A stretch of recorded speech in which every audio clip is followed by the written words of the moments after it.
What's going on, everybody? It's Chris Classic, dropping the car vlog, dropping my kids on the way to school. Make sure you tell them something important, that you love them, encourage them, tell them about we going through trials and tribulations, how we overcome. Pray for them, tell them about the stuff a lot of people went through, what you went through, so they can understand that these things are normal, good and bad, unfortunately, for certain people. Make sure you remember God loves you, Christ loves you, I love you, whatever you're going through. We can talk about it on a personal level, but I'm praying for you. You know that God got our back. Make sure you subscribe to the Take It Home podcast, this channel, and also C3 Ultimate Wrestling, me and my wife's professional wrestling company, where we have our exclusive matches. Jericho, right now, the current state of Jericho. Y'all feeling that? Y'all like what Jericho is doing right now? I don't want to get like a history lesson of what he's doing and stuff, because I will give a brief one. When AEW started and the interviews that he was doing and the promotion that he was doing, he's one of the reasons why I was actually interested in AEW. It seemed like he was legit, he was ready for it. Like, I think Jericho is one of those ones outside of Cody Rhodes. Now, people can, the elite this, the elite that, the elite, at all elite and all that. Cool, yeah, a lot of people, they have a big fan base and stuff like that, but I do think the big turning point was from Jericho, Cody, and even Moxley. Excuse me. So Jericho did a great job. Him winning the title the first time, the first AEW champion. Okay, I really thought that Paige was going to win it, only because of how they were like taking shots at how WWE always relies on older guys and stuff. But Jericho won it, and I think Jericho did a great job as a AEW champion. I do feel like after that, a lot of the stuff has changed. Some weight, could be age, could be a lot of stuff. I don't know if he was sipping his own Kool-Aid, not Jim Jones style, but just his own. If you make your own Kool-Aid, most of the time you're going to think that it's the best Kool-Aid you've ever had. But I do think that it is changed. Now, I'm not going to sit here and say his wrestling per se has deteriorated. No, all of it has not. I think if he goes against a person that he likes, it's going to be a good match. It's sort of like the Brock complex. I think Jericho likes more people than Brock, but I think that like when he went against Bandito and Bryan Danielson, they were like solid matches and stuff like that. Like the man was working. But then I think that if you don't like the person or if they're not their friend, I think he messes them up. I think he doesn't care. He's not motivated either.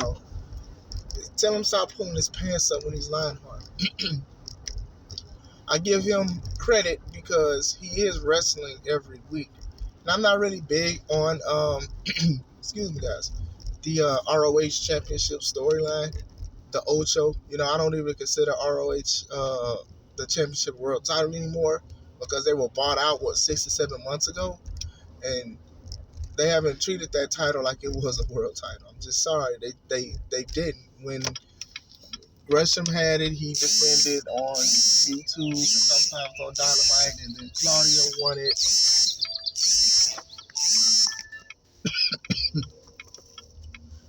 I'm sorry about that.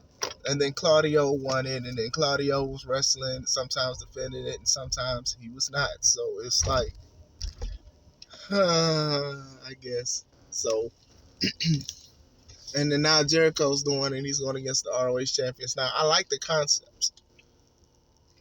The concept is very good. It's a good concept of what they're trying to do. I just think, on the midst of them doing ROH stuff, trying to give an ROH TV show, which they may or may not, I do think that this should have been Brian's doing, because he's from ROH. And I think that would have possibly brought more people in. Instead of Jericho, no offense to Jericho, being there for the company's basically inception. So that's my take on it. And then even, he's trying to help his friends get noticed. And he does a good job with that, whether if we like them or not. If it's play on, the Inner Circle, he had them, he had Hager, Sammy, Santana, Ortiz. Now, it was a weird lineup to me because it's just like, Jericho felt like the old white dude that just wanted to be with the hip guys, but he made it work. You know, a lot of people like Sammy, a lot of people like Santana and Ortiz. Hager, Hager just Hager. I think Hager needs a better character development. And now you fast forward, he's won against guys, he's beaten guys. I felt that he should have just gave the honor to, but he didn't. You know, that's why I liked his last WWE run, because he was putting guys over and stuff like that. Now you're much older, you're not doing as much as you're doing, and I feel like, okay, you're just doing this on an ego thing, because I know that Tony trusts you and he's giving you executive stuff, and you just be saying anything on interviews.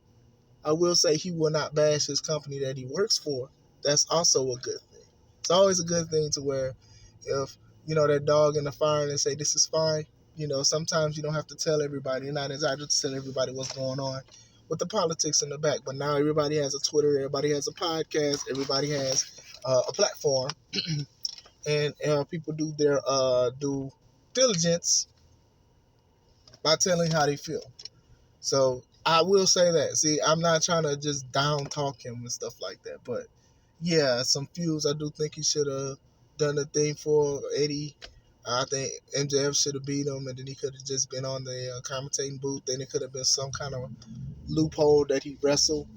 Now, what's the group called? The JAS, Jericho Appreciation Society, and he's a sports entertainer, and everybody else is a sports entertainer and stuff like that, and he's doing sports entertainer stuff.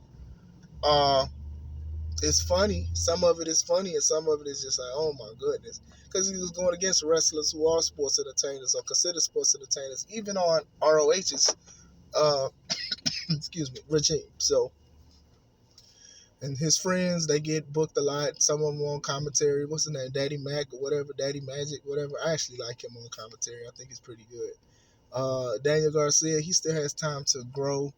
I'd rather see Starks or Hobbs personally, like in that kind of spotlight. I prefer that.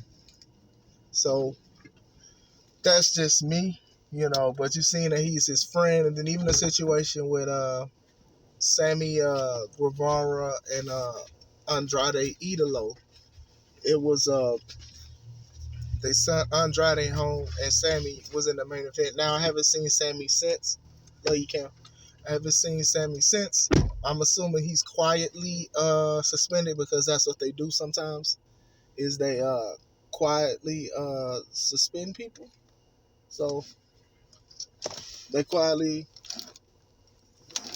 I'm sorry, I'll give you a second. Yeah, you can go. They quietly suspend people, so I haven't seen him. So most likely that's what it is. He's probably on vacation or doing whatever. But yeah, him being Jericho's friend, that probably saved him. Like, to me, if you are a businessman, you shouldn't let two guys who are beefing with each other show up on Wednesday expecting them to shake hands. But neither here or there. You know that Jericho had a pull with that. Jericho does have a thing of coming off as delusional at times. But yeah, what do you guys think of him now? You know, like I said, I like some things, how loyal he is to the company. He's not going to badmouth the company. And then there's other things, you know, I don't like. You know, if you're his friend, you get pushed. Like, this is a form of nepotism that people hated WWE for, but then they turn around and, you know, they can do the same thing. You know, how do you feel about it? I don't even like, he does catchphrases. Like I said, he tries to feel like that old guy that's trying to be hip with the times. Like, the bubbly was funny. Fat face dip, you know what was catchy. Then Ocho, like, he's like the Ocho now.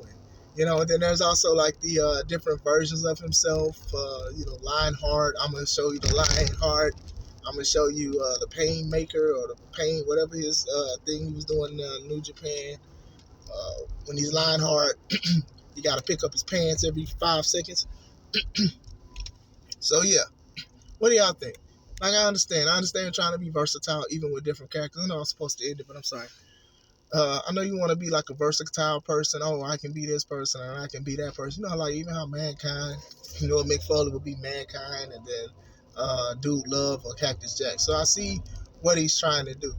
But at the same time, is it really necessary if he's the ROH champion? Like, you should really just be, you know, the sports entertainer side. But That's in the here there. Tell me what you guys think. Do you guys agree, disagree? Comment, subscribe, like, and we can talk about it. This is Chris Classic. Let's take it home.